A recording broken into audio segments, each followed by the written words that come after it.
রাসূলুল্লাহ সাল্লাল্লাহু আলাইহি ওয়াসাল্লাম সেই জন্য বলেন নবীজির প্রতি ভালোবাসা হলো মুমিনের ঈমান। নবীজি বলেন লা ইউমিনু আহাদুকুম হাত্তা আকুনা আহাব্বা ইলাইহি মিন ওয়ালিদিহি ওয়া ওয়ালাদিহি ওয়ান নাসি আজমাইন।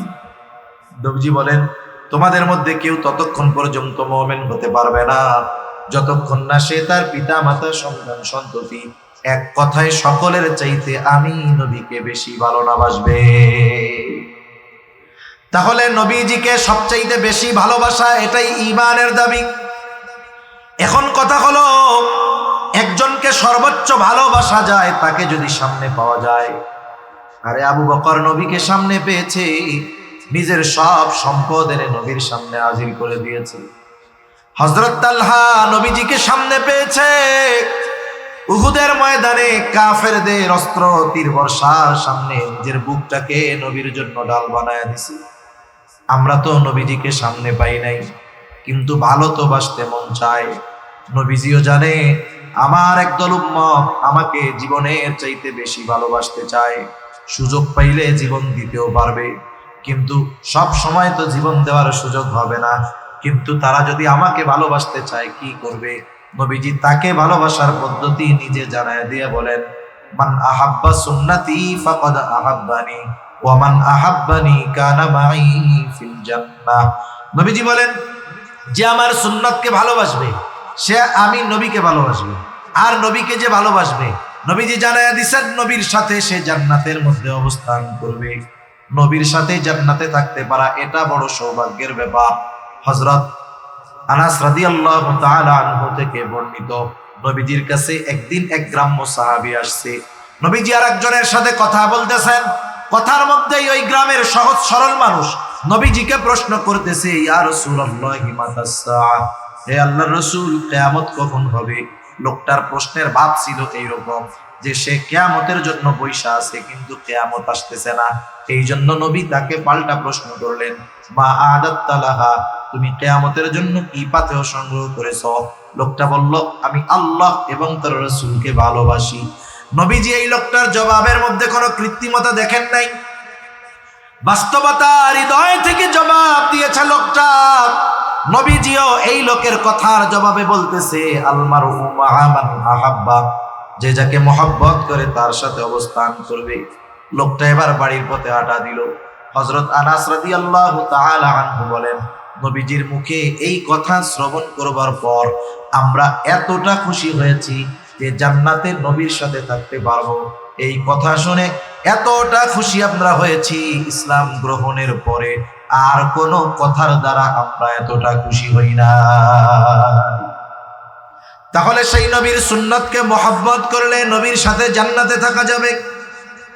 এখন কথা হইল জান্নাতে তো থাকা যাবে, জান্নাতে যাওয়ার পর কিন্তু জান্নাতে তো আগে যাওয়া লাগবে। জান্নাতে কেমনে যাওয়া যায়? আল্লাহর নবী জান্নাতে যাওয়ার পথ বলে দেন। নবীজি বলেন কুল্লু উম্মতি ইয়াদখুলুনাল জান্নাতা ইল্লা মান আবা। নবী বলেন আমার সব উম্মত জান্নাতে প্রবেশ করবে আবা উম্মত ছাড়া। জিজ্ঞাসা করা হলো ইয়া রাসূলুল্লাহ আবা উম্মত কারা? নবীজি বলেন আমার আনুগত্য যারা করবে মান আতাআনি দাখালাল জান্নাহ, যে আমার আনুগত্য করবে সে জান্নাতে প্রবেশ করবে। ওয়া মান আসানি ফাকাদ আবা, যে আমার আনুগত্য করবে না সে আবা উম্মত, সে জাহান্নামে যাবে। দুই হাদিসের সমন্বয় হলো নবীজির সুন্নতকে মুহাব্বতের সাথে সাথে যারা অনুসরণ করবে তারা নবীর সাথে জান্নাতে থাকবে। কিন্তু আফসোস আমাদের দেশে আমরা যখনই বলি নবীর জন্য জীবন দিবেন কারা, সব হাত উঁচু করে দুই হাত উঁচু করে আবেগ দরদে জীবনটা ঢেলে দিতে চায়। কিন্তু যখনই বলি জীবন আসার সব দেওয়ার সময় তো সব সময় নয়, কিন্তু নবীকে তো ভালোবাসতে হবে সব সময়। তাহলে নবীর জন্য জীবন সুযোগ হইলে পরে দিয়েন। তাইলে নবীর সাথে জান্নাতে যদি থাকতে চায়, ভালো যদি বাসতে চান, তাইলে দাড়ি নাই দাড়ি দাঁড়াই গেলেন। তখন বলে হুজুর এটা একটু পরে, তখন কি বলে এটা একটু পরে। আর কতজন বলে হুজুররা আর ওয়াজ পায় না, সুন্নাতের কথা কইলে খালি দাড়ির কথা কয়। দাড়ি যাদের নাই আল্লাহ রাখার তৌফিক দান করুন। কিন্তু দাড়ি তো এমন এক সুন্নাত যেই সুন্নাত অন্যান্য অনেক সুন্নাত পালনে সহায়ক হয়। 2 4 10 5 মিনিট বেশি হইলে কষ্ট নিয়েন না, কথা তো শেষ। এখন একজন লোক মনে করেন দাড়ি টাড়ি কিচ্ছু নাই, রাখে নাই, যার নাই আপনারা কেউ তারে তিরস্কার করবেন না, অবশ্যই তার জন্য দোয়া করবেন। হতে পারে একজন দাড়িওয়ালা সে পাপাচারে লিপ্ত, কিন্তু দাড়িবিহীন লোক তার অন্তর ভালো, তার তাকওয়া ভালো, আল্লাহর প্রতি ভয় তার বেশি, কিন্তু দাড়ি হয়তো রাখতে পারতেছেন। আমরা দোয়া করি আল্লাহ তাকে রাখার তৌফিক দান করুন। আছে না এরকম অনেক মানুষ? অনেক মানুষ আছে। এখন দাড়িবিহীন একটা লোক জুব্বা লাগায়, পাগড়ি লাগায়, সুন্দর মতো শান্তিরাট বাজারে গেছে। এই লোকরে যারা চিনে দেখার পরে বলবে, ওরে বাবা, উসরা পইরা মানি নেয় না, পাদু দিয়ে গলা বানিতে নামছে। মানে বলবে কি পোশাক লাগাইছে, দাড়ি রাখার নামে খবর নাই, উনি একেবারে মহদামি ব্যবসায়ী আসছে। এখন দেখেন, ওই জামাটা গায়ে দেওয়ার কারণে, দাড়ি না থাকার কারণে মানুষ তারে তিরস্কার করতেছে, কিন্তু যার দাড়ি দুড়ি আছে, লম্বা দাড়ি, এবার যখন ওরকম একটা জামাটা মালা গায়ে দিয়ে মানুষ বলে মাশাআল্লাহ, একেবারে নুরানি লাগতেছে। কোন মাদ্রাসার মহদামি সাহেবের চাকরি চলে যায় তার ঠিক নেই, মানে চেহারা টেহারা এরকম। এখন এই দাড়ি অনেক সুন্নাত পালনে সহায়ক হয়, গুনার থেকে বাঁচার কারণ হয়। একটা দাড়িওয়ালা মানুষ সে যদি কোনো গুনাহ করে, অপরাধ করে, কোনো অন্যায় করে, মানুষ আগে বলে, আরে ভাই দাড়ি রেখে এই কাজটা করলেন। তার মানে দাড়ির প্রতি আলাদা একটা সিম্প্যাথি কাজ করে, এজন্যই আগে সে দাড়িকে আনে। সে চায় না যে দাড়িওয়ালা কোনো মানুষ অপরাধ করে। আচ্ছা, যে লোকটা নামাজ পড়তে আসছে মসজিদে, দাড়ি নাই, আইসা যদি দেখে ওরও যেই অবস্থা, ইমাম সাহেবেরও সেই অবস্থা, ও ইমাম সাহেবের পিছনে নামাজই পড়বে না, অথচ ওর নিজের দাড়ি নেই। দাড়ির প্রতি একটা সিম্প্যাথি, মহব্বত আছে। এখন রাখতে বললে, বিশেষ করে তরুণ যুবক, এরা দাড়ি যেভাবে রাখে, ফ্যাশনেবল দাড়ি, এগুলো রাখে আরো লানত প্রাপ্ত হইতে হয়। কিন্তু দাড়ি রাখতে হবে সুন্নতি পদ্ধতিতে। দাড়ি রাখার ফজিলত তো আলাদা অনেক আছে। এখন দাড়ি রাখে না কেন? ইয়াং যারা, এরা মনে করে যে এখন তো দাড়ি না রাখলাম না, মানুষজন ভাইয়া টাইয়া বলে আর কি, দাড়ি রাখলে তো চাচা ডাকা শুরু করে দেবে। আচ্ছা, চাচা ডাকুক, কেউ যদি দাড়ি রাখার কারণে, নবীর সুন্নাত অনুসরণ করার কারণে তিরস্কার করে চাচা ডাকে, এ তো নবীর সুন্নাত পালনের জন্যই সুন্দর, ঠিক না?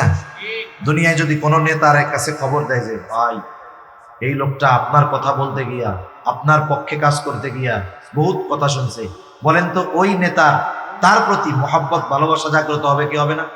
আমার কারণে পাবলিকের কথা শুনছে, এই সেই বলবে, কাছে ডাকবে আরো। আরে নবীর সুন্নাতের কারণে যদি কথা শুনতে হয়, তাহলে নবী কি সেই উম্মতের ব্যাপারে সুপারিশ করবে না? এরা দাড়ি রাখে না। এখন আর এক দল রাখে না, ওরা ছাত্রও না, কিচ্ছু না, ওরা চাকরি বাকরিও করে, দাড়ি দুড়ি রাখে না, ঘুরে বেড়ায় গেলে দাড়ি রাখোস না কেন? তো হুজুর রাখবো না। কোন সময়? বলে বিয়ে শাদী করে এলে বলে। কেন রে, বিয়ে শাদী কি দাড়ির জন্য কি বিবাহ শাদী ঢেকে থাকে?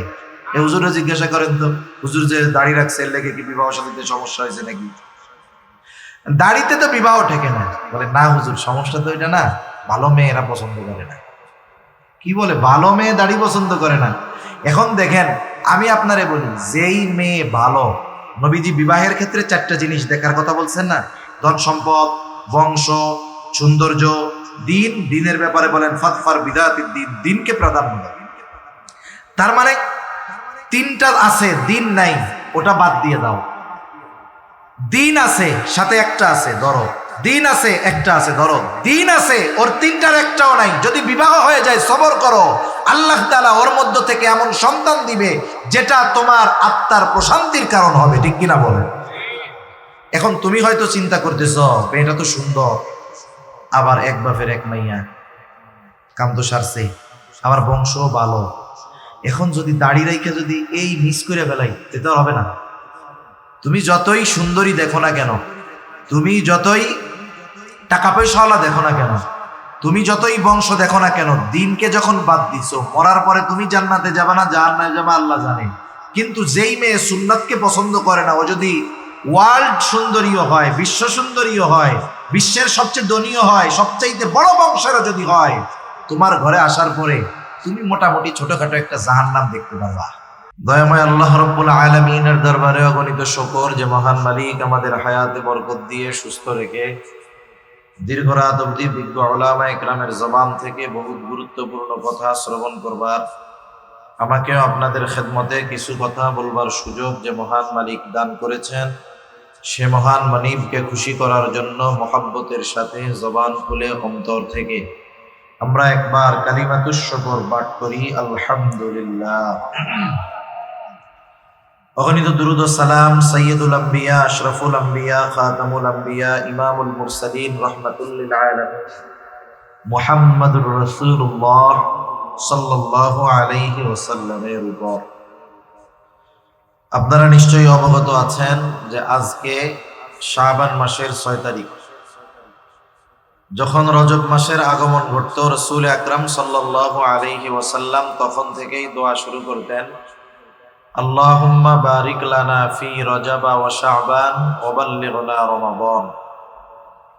আল্লাহ তাআলার কাছে দোয়া করতেন যে আমাদের রজব এবং শাবানের বরকত দান করেন এবং আমাদেরকে রমজান পর্যন্ত পৌঁছায়া দেন। একটা মানুষ একটা জিনিস পাওয়ার কামনার মাধ্যমেই বোঝা যায় যে এই জিনিসটা কেমন দামি এক জিনিস। রাসূল আকরাম সাল্লাল্লাহু আলাইহি ওয়াসাল্লাম আল্লাহ তাআলার কাছে যেটা চাইবেন বুঝতে হবে ওটা অন্যতম দামি এক জিনিস, ঠিক কিনা বলেন? সেজন্য এই রমজান, এই রোজা, এটা অন্যতম দামি এক জিনিস। রমজান মাস, হায়াত মৌতের কথা তো বলা যায় না। আমরাও আল্লাহ তাআলার কাছে সবসময় এই দোয়াটা করব যে আল্লাহ, আপনি আমাদেরকেও রমজান পর্যন্ত কমপক্ষে আমাদের হায়াতটাকে আপনি বাড়ায় দেন। সকলে বলি আমিন। আবার যখন শাবান মাস আসতো, রাসূল সাল্লাল্লাহু আলাইহি ওয়াসাল্লাম হাদিসের মধ্যে আসছে, নবীজি বলেন, আহসু হেলালা শাবান আলি রমাদান। তোমরা রমজানের প্রস্তুতির জন্য শাবানের চাঁদ বা শাবানের তারিখ গণনা করো।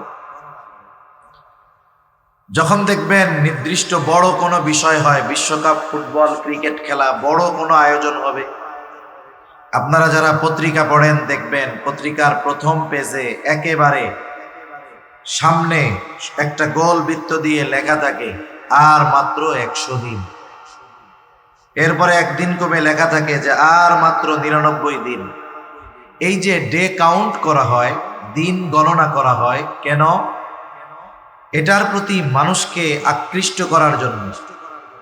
আর যখন ওই সময়টা আস্তে আস্তে নিকটে হয়, তখন দেখবেন যারা খেলা প্রেমী, এটা কি জায়েজ না জায়েজ, বৈধ অবৈধ আমিও কথা বলতেছি না, আমার যেটা বোঝানোর উদ্দেশ্য, যখন সময় নিকটবর্তী হয়, একেবারে যখন একদিন, এই সময় তার মধ্যে আলাদা একটা উত্তেজনা, আলাদা একটা আগ্রহ, আলাদা একটা অবস্থা তার মধ্যে পাওয়া যায়, ঠিক কিনা বলেন?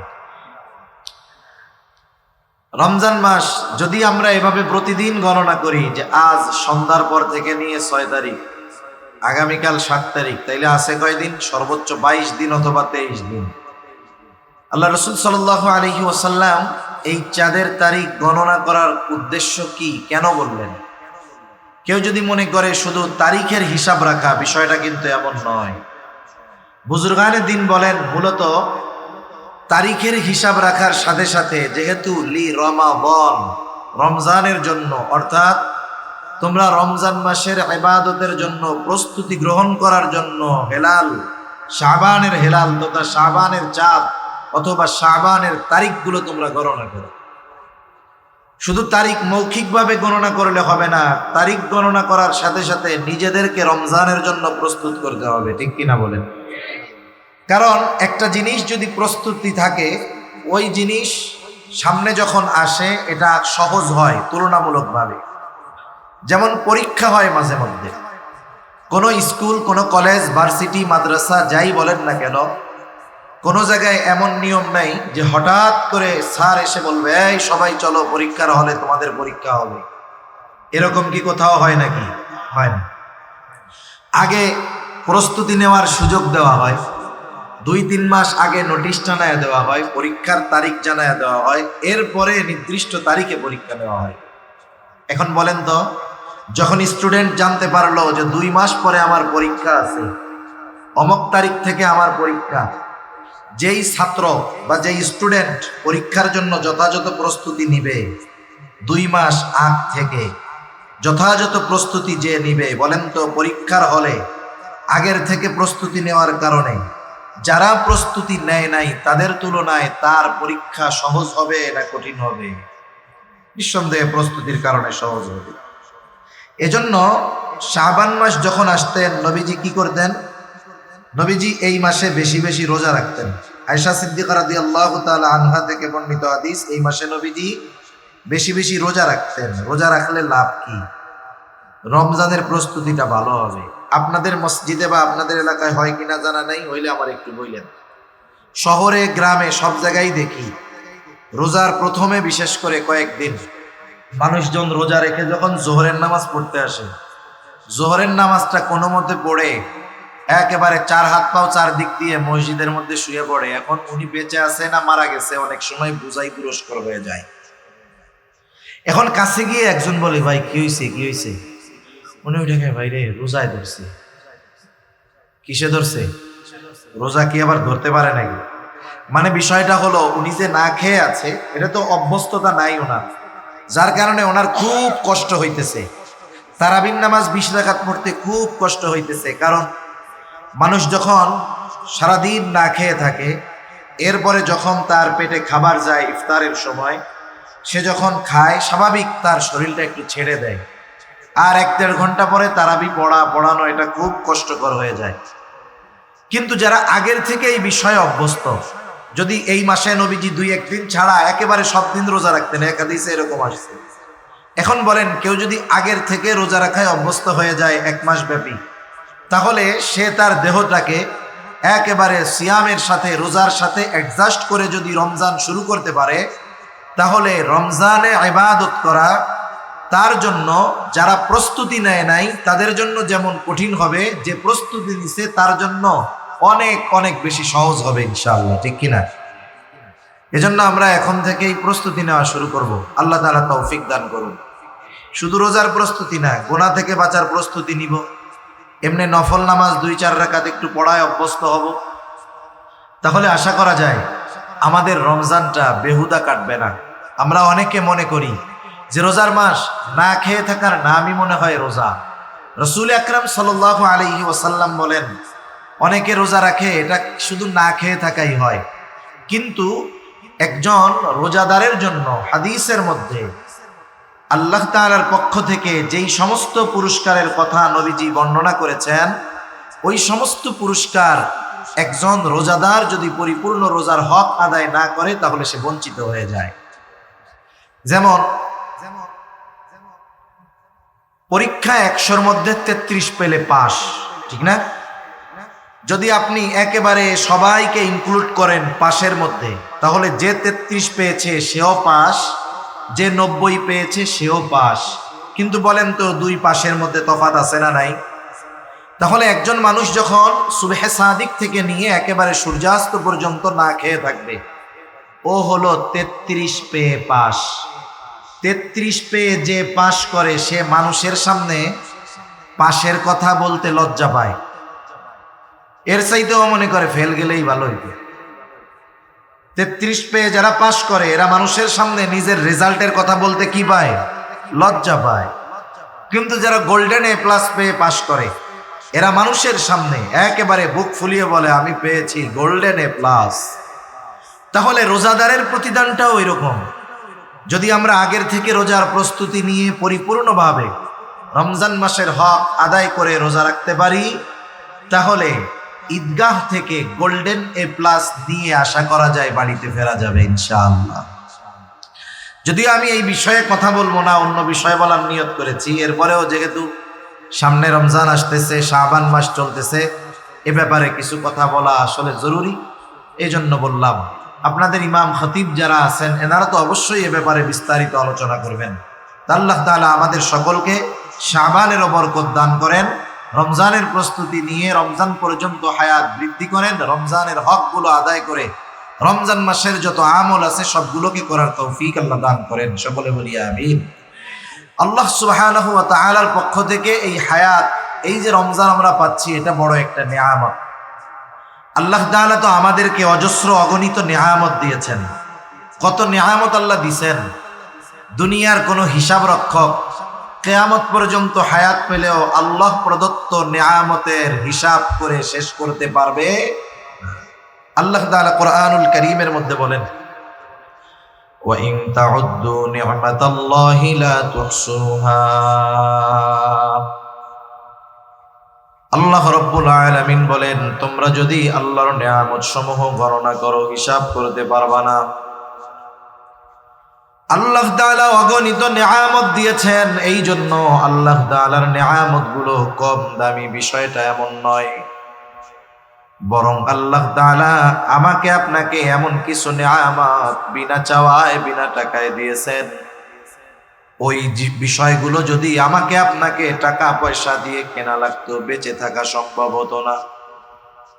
স্বাভাবিকভাবে বাজারের অবস্থা কেমন হয় যারা বাজার করেন তারা বুঝবেন। স্বাভাবিক শীতকালীন সময়, শীতের সময় বাজারে সবজি বেশি পাওয়া যায়, এই জন্য দাম কম থাকে। ঢাকায় মাঝে মধ্যে দেখি গরমের সময়, গ্রীষ্মকালে 1 কেজি টমেটোর দাম হয় 300, 350 টাকা, 400 টাকা। কিন্তু যখন শীতকাল আসে, 3, 4, 5, 6 মাসের ব্যবধান, যখন উৎপাদন হয়, চাষ হয়, চাষাবাদ হয় শীতকালে, যেই টমেটো 1 কেজি 400 টাকা দিয়ে কেনা লাগতো, সিজনে সেইটা 1 মনও কেউ 400 টাকা দিয়ে কেনে না। বাজারের সিস্টেম হলো, বাজারে যখন অ্যাভেলেবেল আছে, বেশি আছে, দাম কম। যেটা অ্যাভেলেবেল নয়, কম পাওয়া যায়, সেটার দাম চাহিদার কারণে বেশি। কিন্তু আল্লাহ তাআলার প্রদত্ত নিয়ামত গুলো এমন নয়, অগণিত বিদায় কম দাম এমন নয়, বরং আল্লাহ তাআলা দামি দামি নিয়ামত আমাকে আপনাকে বিনা টাকায় বিনা চাওয়ায় দিয়েছেন। যেমন আমি মাঝে মধ্যে বলি, দামি একটা নিয়ামত, মানুষ না খেয়েও হায়াত যদি থাকে, অনেক দিন বেঁচে থাকতে পারে যদি হায়াত থাকে।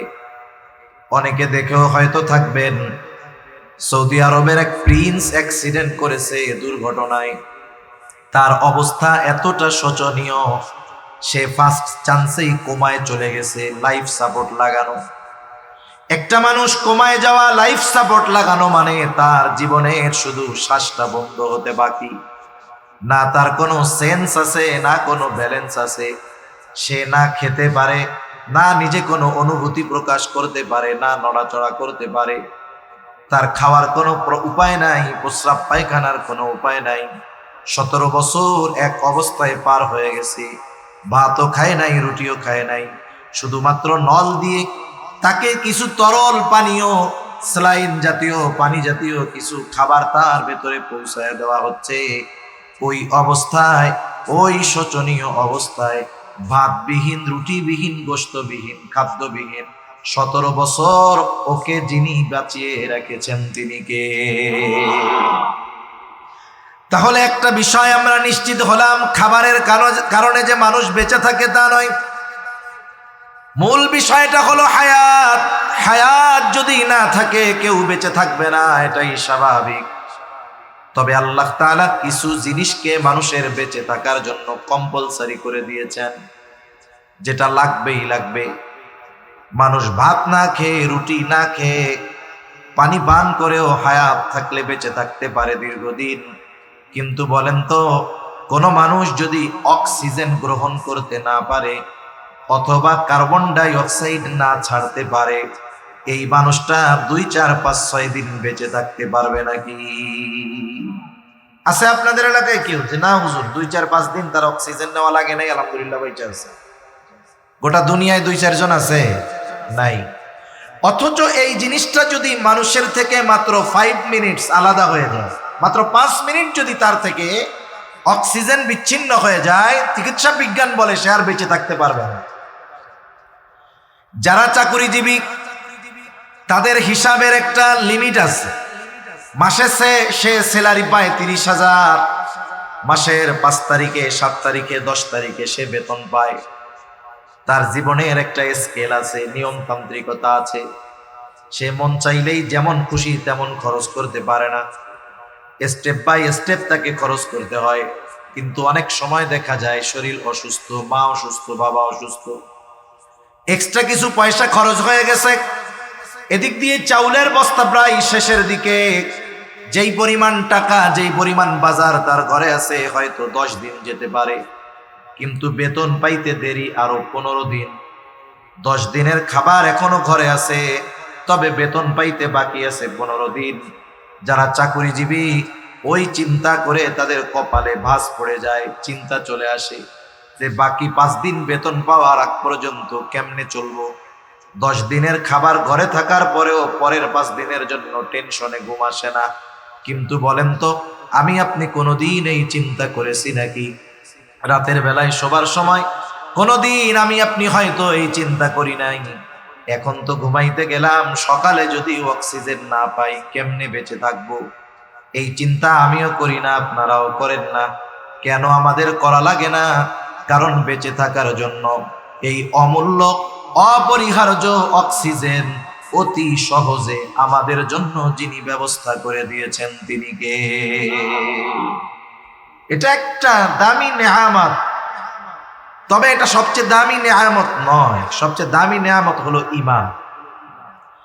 দামি দামি নেয়ামত গুলোর মধ্যে আমরা একটা নেয়ামত পেয়েছি, সেটা হলো মুহাম্মাদুর রাসূলুল্লাহ সাল্লাল্লাহু আলাইহি ওয়াসাল্লাম। নবীজি আমাদের জন্য আল্লাহ তাআলার ঘোষণা, বিশেষ অনুগ্রহ। আল্লাহ তাআলা কোরআনুল কারীমের মধ্যে বলেন, লাকাদ মান্নাল্লাহু আলাল মুমিনিনা ইয বাআসা ফীহিম রাসূলাম মিন আনফুসিহিম। আল্লাহ তাআলা বলেন, মুমিনদের জন্য আল্লাহ তাআলার বিশেষ অনুগ্রহ, মুমিনদের উপর আল্লাহ তাআলার বিশেষ অনুগ্রহ যে তিনি তাদের মধ্য থেকে তাদের জন্য একজন রাসূল পাঠিয়েছেন। এখন প্রথম প্রশ্ন হলো, মুমিনদের মধ্য থেকে মুমিনদের জন্য রাসূল পাঠালেন, এটা কত কারণে অনুগ্রহ? আমি যদি ওইদিকে যেতে যাই তাহলে অন্য কথায় চলে যাব। প্রথম কথা হলো, আমাদের উপরে আল্লাহ তাআলার বিশেষ অনুগ্রহ হলেন মুহাম্মাদুর রাসূলুল্লাহ সাল্লাল্লাহু আলাইহি ওয়াসাল্লাম। যদিও তিনি মুমিনদের জন্য বিশেষ অনুগ্রহ, তবে গোটা সৃষ্টি জগতের জন্য তিনি রহমত। স্পেশালি মুমিনদের জন্য অনুগ্রহ, কিন্তু গোটা সৃষ্টি জগতের জন্য তিনি রহমত। এজন্য আল্লাহ তাআলা আমার আপনার নবীজির ব্যাপারে ঘোষণা দেন, ওয়ামা আরসালনাকা ইল্লা রাহমাতাল লিল আলামিন। আল্লাহ তাআলা বলেন, আমি আপনাকে জগৎ সমূহের জন্য রহমত হিসাবে প্রেরণ করেছি। আলম এক বচন, আলামিন বহু বচন। আলম অর্থ একটা জগৎ, আলামিন বহু জগৎ। একেবারে প্রথম আসমানের নিচে জগৎ যে শুধু একটা পৃথিবী তা নয়, অগণিত জগৎ আল্লাহ তাআলা রেখে দিয়েছেন। সুবহানাল্লাহ বলেন। কত রাখছে? বিজ্ঞান বলে এটা আমরাও হিসাব করতে পারবো না। কত জগৎ আছে এর হিসাব বিজ্ঞানেরও করা সম্ভব। আমরা পবিত্র কোরআনুল কারীমের সূরা ফাতিহা সর্বাধিক বেশি, সবচাইতে বেশি যেই সূরা তিলাওয়াত হয় সূরা ফাতিহা। প্রত্যেক নামাজের প্রতি রাকাতে সূরা ফাতিহা লাগে, তবে সবার পড়তে হয় না। ইমামের পেছনে যখন পড়া হয়, ইমামের কেরাত হলো মুসল্লির কেরাত। জামাতে পড়া হোক আর একাকী পড়া হোক, প্রত্যেক নামাজে সূরা ফাতিহা লাগে কি লাগে না? সূরা ফাতিহার শুরুতেই আমরা বলি আলহামদুলিল্লাহি রাব্বিল আলামিন। সকল প্রশংসা আল্লাহর জন্য। কে আল্লাহ? বলে রব্বুল আলামিন, জগৎ সমূহের রব। তার মানে যত জগৎ আছে সব জগতের রব হলেন আল্লাহ, প্রতিপালক হলেন আল্লাহ। আর আল্লাহ তাআলাই আমার আপনার নবীজির ব্যাপারে বলেন, ওয়ামা আরসালনাকা ইল্লা রাহমাতাল লিল আলামিন। সোজা কথা হইল, আল্লাহ তাআলা হলেন জগৎ সমূহের জন্য রব, আর আমার আপনার নবীজি হলেন জগৎ সমূহের জন্য রহমত। গোটা সৃষ্টিকুলে একটা ইঞ্চি জায়গা নাই যেই জায়গার রব আল্লাহ তাআলা নন। এরকম একটা ইঞ্চি জায়গা দেখাতে পারবেন যে যেই জায়গার রব আল্লাহ নয়? আছে এরকম একটা জায়গা? গোটা সৃষ্টিকুলে একটা ইঞ্চি জায়গা এমন নাই যেই জায়গার রহমত মুহাম্মাদুর রাসূলুল্লাহ নন। আল্লাহ তাআলা যেই জায়গার রব, আমার আপনার নবীজিও সেই জায়গার জন্য রহমত। সুবহানাল্লাহ বলেন। এই কারণে কাফেররাও নবীজির কারণে উপকৃত হয়েছে। চূড়ান্ত পর্যায়ের অবাধ্য হওয়ার পরেও আল্লাহ তাআলা তাদেরকে সমূলে ধ্বংস করে দেন নাই। কাফেররা উপকৃত হয়েছে নবীজি রাহমাতুল লিল আলামিন হওয়ার কারণে। রাসূল আকরাম সাল্লাল্লাহু আলাইহি ওয়াসাল্লাম রাহমাতুল লিল আলামিন। উপকৃত শুধু মুমিনরা হয় না, গোটা সৃষ্টি জগতের সকলেই হয়। আবু জেহেল কাফেরদের সর্দার, নবীজির সামনে এসে, সহিহ মুসলিমের হাদিস, নবীজির সামনে এসে নবীজিকে শোনায়া আল্লাহ তাআলার কাছে দোয়া করে বলে, আল্লাহ, আপনি যদি সত্যই এই কোরআন মুহাম্মাদের উপরে নাজিল করে থাকেন, তাইলে আমাদের উপরে পাথর বর্ষণ করেন অথবা যন্ত্রণাদায়ক শাস্তি দেন। নবীজিকে শোনায়া আল্লাহর কাছে দোয়া করতেছে। ওর যদি এই দোয়াটা করতেই মন চাইতো, নবীর সামনে করার কি দরকার ছিল? একাকি আল্লাহর কাছে করলেই দো।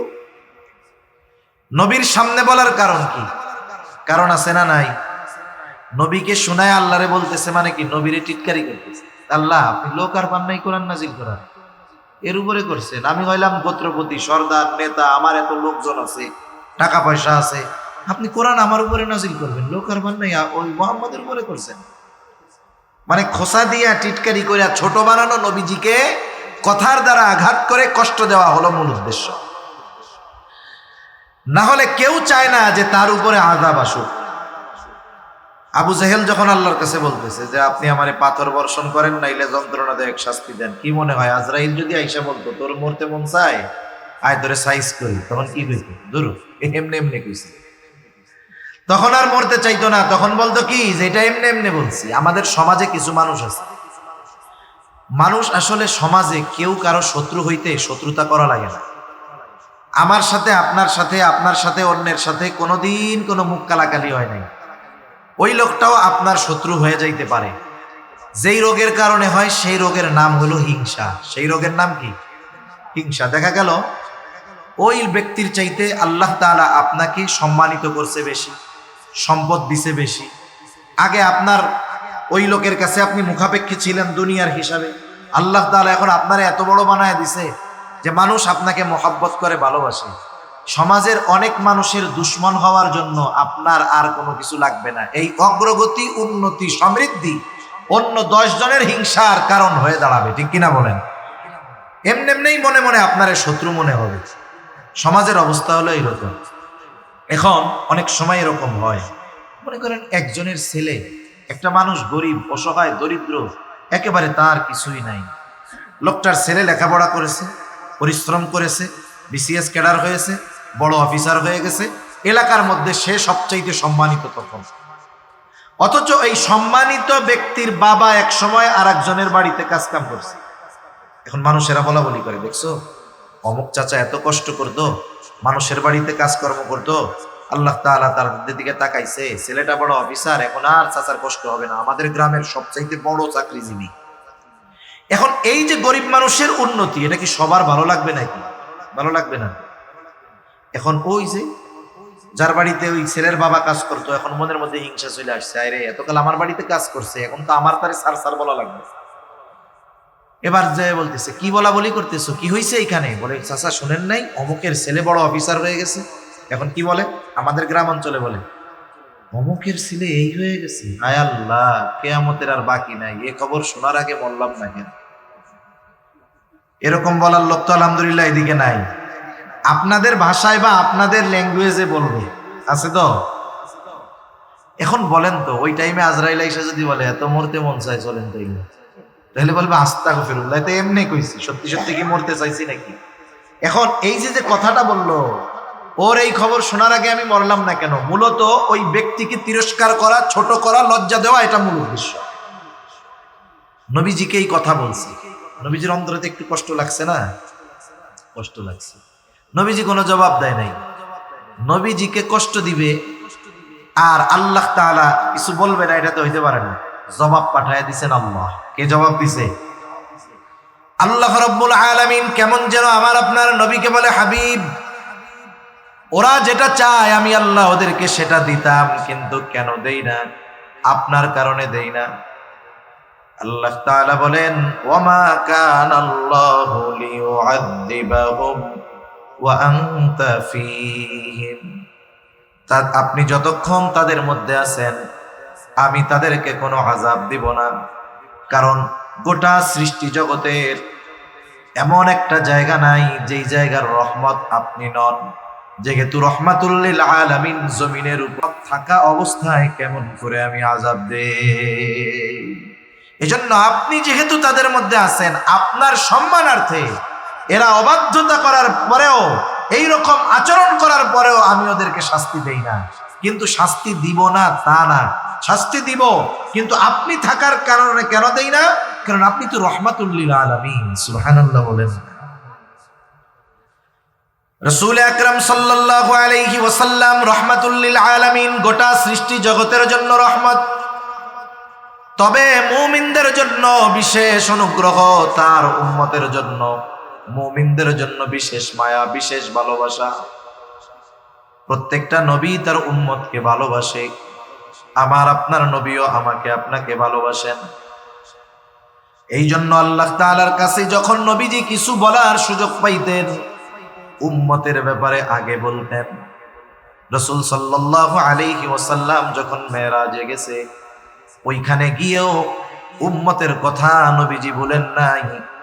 উম্মতের কথা বলার কারণেই তো আল্লাহ তাআলা ঘোষণা দিয়েছেন, যেই হাদিয়াগুলো দিয়েছেন এর মধ্যে একটা হলো যে আপনার উম্মত যদি শিরিক থেকে বেঁচে থাকে, পাপ যত বড় হোক না কেন, শিরিক থেকে বেঁচে থাকলে আমি আল্লাহ মাফ করে দিব। এজন্য যখনই সুযোগ পাইতেন নবীজি, তখনই আল্লাহ তাআলার কাছে উম্মতের কথা বলতেন। আব্দুল্লাহ ইবনে আমর ইবনুল আস রাদিয়াল্লাহু তাআলা আনহু থেকে বর্ণিত, তিনি বলেন, এক মজলিসের মধ্যে সাহাবায়ে কেরাম বসা নবীজির সাথে। নবীজি হঠাৎ করে কোরআন থেকে তিলাওয়াত করতেছেন। আন্নান নবী সাল্লাল্লাহু আলাইহি ওয়াসাল্লাম কালামা কাওলাল্লাহি আযজা ওয়া জাল্লা ফি ইব্রাহিম আলাইহিস সালাম। নবীজি তিলাওয়াত করলেন যা আল্লাহ তাআলা ইব্রাহিম আলাইহিস সালামের ব্যাপারে বলেছে। কুরআনুল কারীমের সূরা ইব্রাহিম 13 নম্বর পারায় ইব্রাহিম আলাইহিস সালাম তার উম্মতের জন্য আল্লাহ তাআলার কাছে দোয়া করতেছেন। সেই দোয়ার খবর আল্লাহ তাআলা কোরআনে জানায়া দেন। দোয়া করে ইব্রাহিম আলাইহিস সালাম বলেন, রব্বি ইন্নাহুন্না আদলালনা কাসীরাম মিনান নাস ফামান তাবিআনি ফাইন্নাহু মিন্নি ওয়া মান আসানি ফাইন্নাকা গফুরুর রহিম।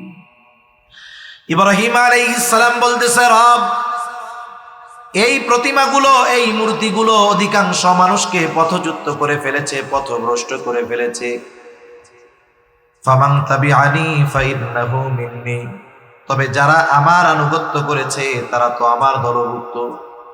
ওয়া মান আসানি, আর যারা আমার আনুগত্য করে নাই, যদিও ইব্রাহিম আলাইহিস সালামের কথা শুনে ঈমান আনে নাই, তথাপিও কিন্তু ইব্রাহিম আলাইহিস সালামের উম্মত। প্রত্যেকটা নবীর তার উম্মতের প্রতি মায়া, মোহাব্বত, ভালোবাসা আছে। উম্মত নেককার হোক আর গুনাহগার হোক, প্রত্যেকটা নবীর তার উম্মতের প্রতি মায়া, মোহাব্বত, ভালোবাসা আছে। ইব্রাহিম আলাইহিস সালামেরও তার উম্মতের উপরে ভালোবাসা আছে, যদিও তারা গুনাহগার, পাপে লিপ্ত। বরং কিছুটা সময় তো এমন হয় যে নেককারের চাইতে যে পাপাচারে লিপ্ত তার জন্য চিন্তা আরো বেশি হয়। কারো সন্তান যদি ভালো থাকে দুইটা, খারাপ থাকে একটা, বলেন তো ওই মা বাবা ভালো দুইটার জন্য চিন্তা বেশি করে নাকি খারাপটার জন্য করে? খারাপটার জন্য চিন্তা করে। যখনই আল্লাহর কাছে দোয়া করে কি বলে? বলে আল্লাহ, মরার আগে যদি আমার এই ছেলেটাও ভালো হয়ে যাইতো তাহলে মরেও শান্তি পাইতাম। এখন খারাপ ছেলে, কেন ওরে পুলিশে দিয়ে দিক, ওকে ত্যায্য পুত্র করে দিক, ঘর থেকে বাহির করে দিক, কেন দেয় না? বলে যতই খারাপ হোক ওনার সন্তান, ভালোবাসা, মহব্বতের কারণে সন্তানের এই অবস্থার ব্যাপারে তিনি চিন্তিত হন। ঠিক কিনা বলেন? বলেন তো, মা বাবা তার সন্তানকে বেশি ভালোবাসে নাকি নবীরা তার উম্মতকে বেশি ভালোবাসে? একটু বলেন না, কোনো সন্দেহ আছে? কোনো সন্দেহ নেই। ইব্রাহিম আলাইহিস সালাতু ওয়াস সালাম তার গুনাহগার উম্মতের জন্য দোয়া করে বলেন, আল্লাহ, ওয়ামান আসানি ফাইন্নাকা গফুরুর রহিম, যারা আমার আনুগত্য করে নাই আপনি তো গফুর, আপনি তো রহিম। কেমন যেন ইব্রাহিম আলাইহিস সালাম বলতেছে, আপনি গফুরুর রহিম, আপনি যদি চান আমার ওই গুনাহগার উম্মত গুলাকেও মাফ করে দিতে পারে। وقال عيسى عليه السلام إن تعذبهم فإنهم عبادك وإن تغفر لهم فإنك أنت العزيز الحكيم। ঈসা আলাইহিস সালাম তার উম্মতের জন্য দোয়া করে বলে, ইন তুআযিবহুম ফাইন্নাহুম ইবাদুক, আপনি যদি তাদেরকে আযাব দেন তারা তো আপনারই বান্দা। ওয়া ইন তাগফির লাহুম, আর যদি আপনি তাদেরকে মাফ করে দেন, আপনি তো আজিজ, মহাপরাক্রমশালী, হাকিম, মহাপ্রজ্ঞাময়। আপনি যদি মাফ করে দেন, আপনাকে কেউ জিজ্ঞাসা করবে না কেন মাফ করলেন, কারণ আপনি তো মহাপরাক্রমশালী। কেমন যেন ঈসা আলাইহিস সালাম বলে, আল্লাহ আপনি আমার গুনাহগার উম্মত আর আপনার গুনাহগার বান্দাদেরকে মাফ করে দেন। দুই নবী তার উম্মতের মাগফিরাত চেয়ে, ক্ষমা চেয়ে আল্লাহর কাছে দোয়া করছে। অনেক সময় অনেক জিনিস আমাদের মনে থাকে না, করতে হবে, আর একজনকে করতে দেখা এটা মনে পড়ে যায়, হয় না এরকম? বাজারে গেছেন, একটা জিনিস কিনবেন, মনে নাই, চলে আসতেছেন, আর একজন যখন কেনে, হায় রে আমারও তো কেনার দরকার। নবীজি সাল্লাল্লাহু আলাইহি ওয়াসাল্লাম যখন দুই নবীর এইরকম আবেগপূর্ণ দোয়া তিলাওয়াত করলেন, আমার আপনার নবীর তার উম্মতের প্রতি মায়া, মোহাব্বত, ভালোবাসার ঢেউ উতলিয়া উঠল। এইবার নবীজিও তার উম্মতের জন্য আল্লাহ তাআলার কাছে দোয়া করে। বর্ণনাকারী বলেন, ফারাফা ইয়াদাই ওয়া ক্বালা আল্লাহুম্মা উম্মতি উম্মতি ওয়া বাকা। নবীজি দুই হাত উঁচু করে অজর ধারায় কান্না করতেছেন আর বলেন, আল্লাহুম্মা উম্মতি উম্মতি, আয় আল্লাহ আমার উম্মত আমার উম্মত। আর কিছুই নবীজি বলেন না, শুধু কান্না করতেছেন দুই হাত উঁচু করে আর বলেন, আমার উম্মত আমার উম্মত আমার উম্মত। আল্লাহ তাআলা জিবরাইল আলাইহিস সালামকে বলে, যাও মুহাম্মদ কেন কান্না করে, কান্নার কারণ জিজ্ঞাসা করো। জিবরাইল আলাইহিস সালাম চলে আসছে, এসে বলে, আপনি কেন কান্না করেন, যদিও আপনার কান্নার কারণ আল্লাহ তাআলা জানেন। এরপরেও তিনি শুনতে চান, জানতে চান কেন কান্না করেন। নবীজি এইবার উম্মতের ব্যাপারে প্রাণ খুলে সব কথা জিবরাইল আলাইহিস সালাতু ওয়াস সালামের কাছে বললেন। জিবরাইল আলাইহিস সালাম আল্লাহর কাছে গিয়ে বললেন, আল্লাহ তাআলা বলেন, যাও আমার হাবিব মুহাম্মদকে জানিয়ে দাও, আমি অচিরেই তাকে তার উম্মতের ব্যাপারে সন্তুষ্ট করব, আমি তাকে তার উম্মতের ব্যাপারে অসন্তুষ্ট করব না। নবীজি যখনই সুযোগ পাইতেন উম্মতের প্রতি তার দরদ, মায়া, মোহাব্বত কেমন এর বহিঃপ্রকাশ ঘটাইতেন। নবীজি কিয়ামত পর্যন্ত যত উম্মত দুনিয়ায় আসবে সকলের প্রতি ভালোবাসার বার্তা নবীজি পৌঁছায় গেছেন। সুবহানাল্লাহ বলেন না? রাসূল আকরাম সাল্লাল্লাহু আলাইহি ওয়াসাল্লাম একদিন বলতেছে, সাহাবা একরামের সাথে নবীজি বলেন, আমার ভাইদেরকে দেখতে মন চায়। সাহাবা একরাম বলে, ইয়া রাসূলুল্লাহ আমরা কি আপনার ভাই নই? নবীজি বলেন, না, তোমরা হইলা আমার সাথী, তাহলে আপনার ভাই কারা? নবীজি বলেন, আমার পরে যারা আমাকে না দেখে ঈমান আনবে তারাই হলো আমার ভাই। রাসূলুল্লাহ সাল্লাল্লাহু আলাইহি ওয়াসাল্লামের এই দরদ, মায়া, মোহাব্বত যাদের দ্বারা আঘাতপ্রাপ্ত হয়েছেন তাদের উপরেও ছিল, যেই উম্মতের দ্বারা রক্তাক্ত হয়েছেন তাদেরকেও তিনি বদদুয়া দেন নাই। মোহাব্বতের কারণে, ভালোবাসার কারণে। নবীজি যখন তায়েফে গেছে, মক্কার মানুষ ঈমান আনে না, নবীজির কথা শোনে না। নবীজি চলে গেছেন তায়েফে গিয়া দাওয়াত দিচ্ছেন, বলো লা ইলাহা ইল্লাল্লাহ তুফলিহু, বলো লা ইলাহা ইল্লাল্লাহ তোমরা সফল হয়ে যাইবা। রাসূল আকরাম সাল্লাল্লাহু আলাইহি ওয়াসাল্লামের সাথে হযরত যায়েদ রাদিয়াল্লাহু তাআলা, কাফেররা দলবদ্ধভাবে নবীজিকে পাথর নিক্ষেপ করা শুরু করলো। এক দল যদি একসাথে পাথর মারে, মোটামুটি এটাকে পাথর বৃষ্টি বলা যায়। নবীজির গায়ে আঘাত করতেছে, পাথরগুলো পড়ে। হযরত যায়েদ রাদিয়াল্লাহু তাআলা আনহু একা ঠেকায়া পারেন না, নবীজির গা দিয়ে রক্ত বেয়ে বেয়ে পড়তেছে। কি পরিমাণ রক্ত নবীজির গা দিয়ে পড়েছে, কি পরিমাণ ক্ষত নবীজির গায়ে হয়েছে। আয়েশা সিদ্দিকা রাদিয়াল্লাহু তাআলা আনহা নবীজির গায়ে দাগ দেখে বলতেছে, ইয়া রাসূলুল্লাহ, আপনার কি কখনো বসন্ত হয়েছিল নাকি? নবীজি বলেন, না, বসন্ত হয় নাই। তাহলে দাগ দাগ দেখা যায়, এগুলো কিসের দাগ? নবীজি বলেন, আয়েশা, তায়েফে যখন দাওয়াত দিতে গিয়েছিলাম, তায়েফের মানুষ আমাকে যেই পাথর নিক্ষেপ করেছিল, এইগুলো হলো তাদের নিক্ষিপ্ত পাথরের আঘাতের দাগ।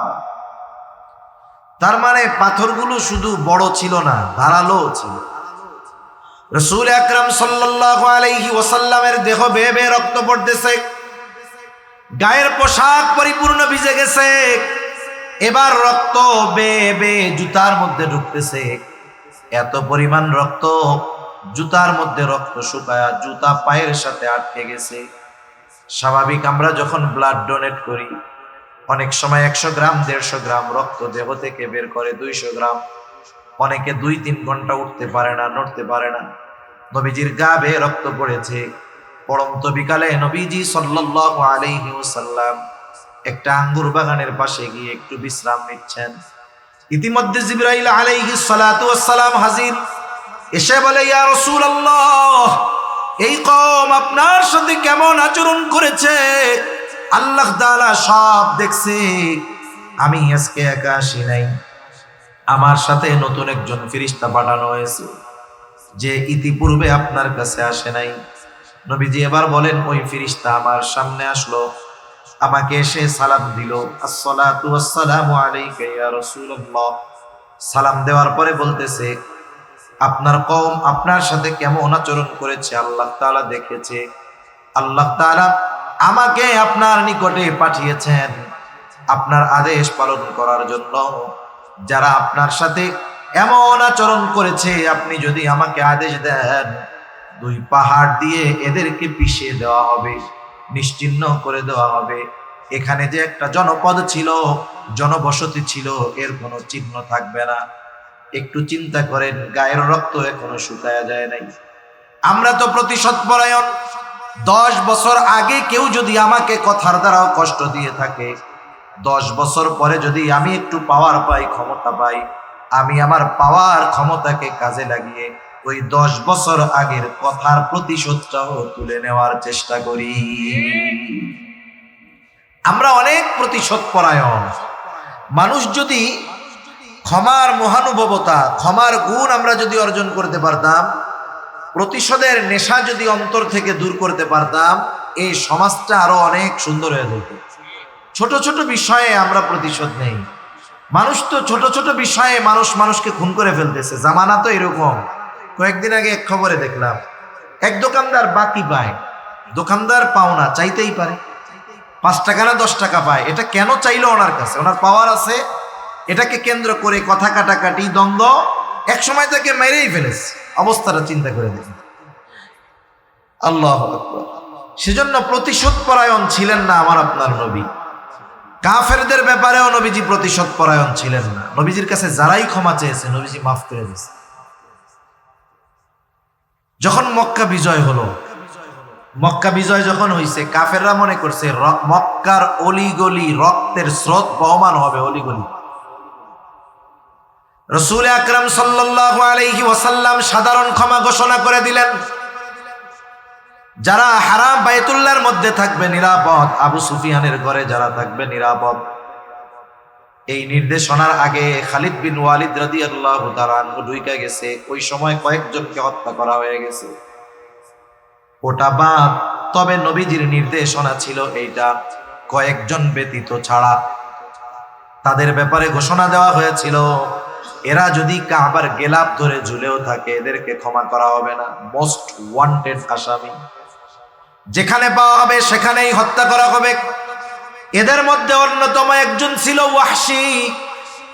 এই ওয়াহশী উহুদের যুদ্ধে রাসূল আকরাম সাল্লাল্লাহু আলাইহি ওয়াসাল্লামের চাচা হামজা রাদিয়াল্লাহু তাআলা আনহুকে নৃশংসভাবে শহীদ করেছে।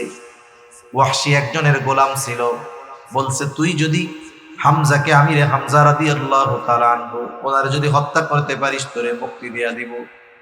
ওয়াহশী মুক্তির আশায় রাসূল সাল্লাল্লাহু আলাইহি ওয়াসাল্লামের চাচা হামজা রাদিয়াল্লাহু তাআলা আনহুকে শহীদ করে ফেলল। ওয়াহশির ব্যাপারে ওয়ারেন্ট, একেবারে মোস্ট ওয়ান্টেড, যে পাবা যেখানে সেখানেই শেষ।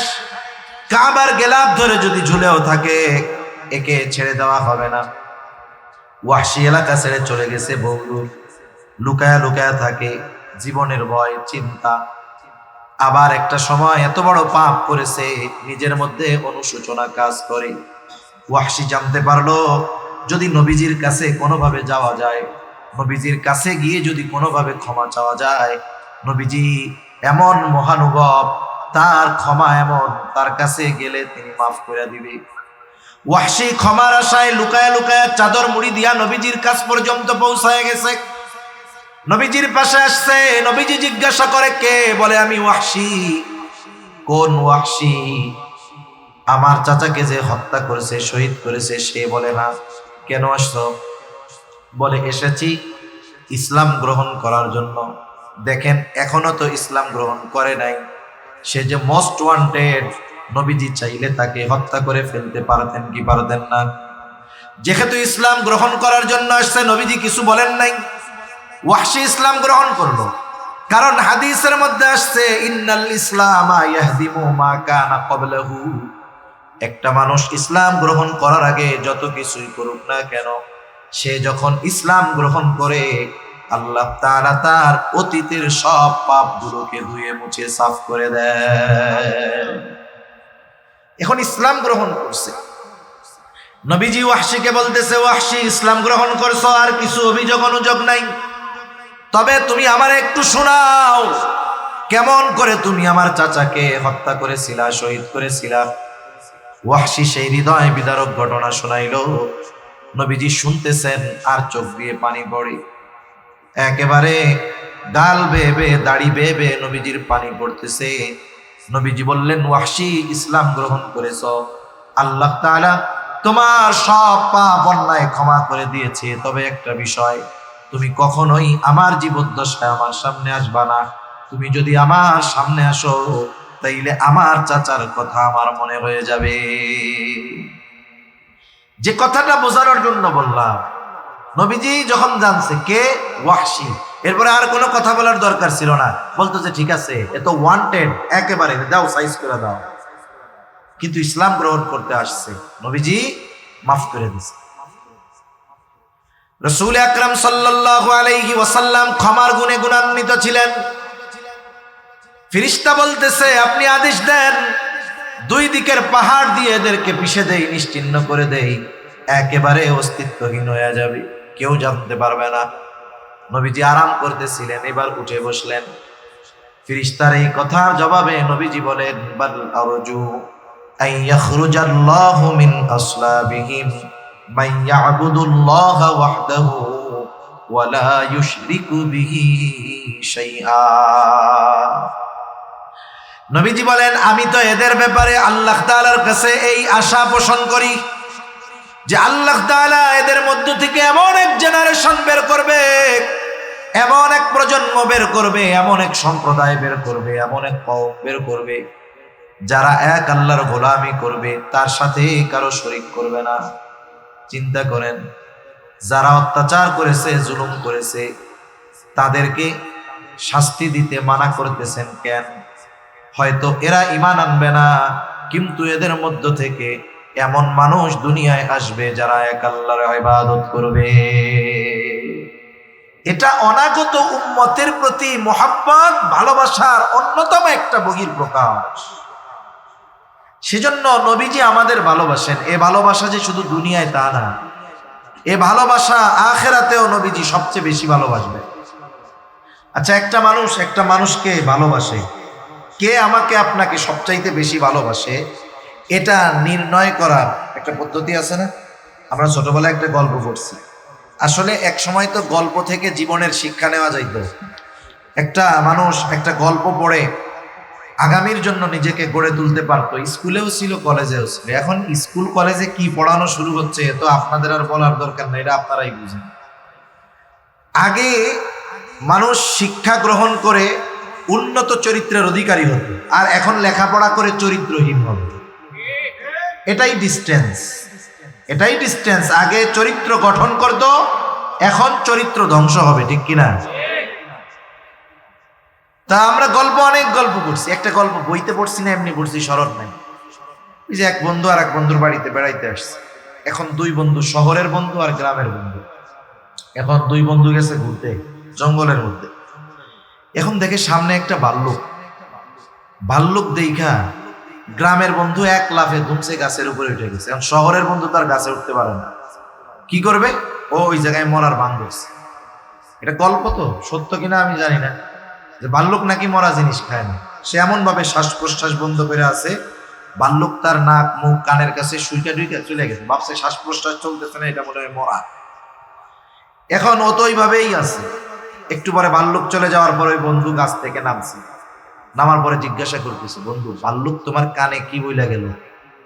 ও বলে কি, বিপদে বন্ধু চেনা যায়। ভাল্লুক কি বইলা গেছে? বিপদে বন্ধু চেনা যায়। গল্পটা বাদ দেন, কথাটা তো রিয়েল, তাই না? কথাটা বাস্তব। আপনি মুসিবতে বন্ধু চিনতে পারবেন, কে আপনার কল্যাণকামী, কে আপনাকে মহব্বত করে ভালোবাসে, এটা বিপদে চিনতে পারবেন। আপনার যখন আছে, আপনি যখন আছেন, পাওয়ার আছে, ক্ষমতা আছে, কাঁঠাল পাকলে মাছির অভাব হয় না। যখন পাওয়ার থাকবে কত মানুষ কাছে আসবে, দেখবেন যখন পাওয়ার নাই এটারে সুইপারও গোনায় ধরে না। এর বাস্তবতা আপনাদের বোঝানো লাগবে না, আপনারাও দেখতেছেন, আমরাও দেখি, সব জায়গায় একই অবস্থা। 6 মাস আগেও যার ফুলফিল পাওয়ার ছিল, 6 মাস পরে পাতি নেতাও তার একটা বকা দেয়। অথচ এইগুলা জুতা ছাটার জন্য কত পয়সা ছিল, ঠিক কিনা বলেন? তার মানে আমি আপনি যদি পাওয়ারে যখন থাকি, কেউ যদি পাওয়ারে থাকে, ক্ষমতায় থাকে, ও যদি মনে করে এরা আমার শুভাকাঙ্ক্ষী, আমি বলবো তাহলে আপনি সবচাইতে বড় ভুলের মধ্যে আছেন। আপনার যখন থাকবে না, আপনি দেখবেন এগুলা কেউ নাই, আপনার মাথায় পিটাইতে হয়ে দ্বিধাবোধ করবে না। এখন সবচাইতে বড় কল্যাণকামী বন্ধুকে, যে আমার মুসিবতে আমার পাশে থাকবে, আমাকে বিপদে সাহায্য করবে। সকলে চলে যাবে কিন্তু কেউ আমার থেকে যাবে না। যেমন এক্সাম্পল টানতে পারি কি, আপনারা জানেন পাকিস্তানে ইমরান খান, সে ক্রিকেট খেলায় বিশ্বকাপ জিতছে, সেটা ভিন্ন কথা, কিন্তু সে একজন জনপ্রিয় ব্যক্তিত্ব। সর্বপ্রথম যখন তাকে মূলত আমেরিকা তাকে ক্ষমতা থেকে নামিয়ে দিল, আমেরিকা সব সিস্টেম করে ওইভাবে ক্ষমতা থেকে নামাই দিচ্ছে, তখন সংসদে একটা মানুষ, একটা লোক বক্তব্য দিয়েছিল, কেউ ছিল না তার পক্ষে, কিন্তু সে বলিষ্ঠ কণ্ঠে ইমরান খানের পক্ষে বলছে, এখনো সে আছে।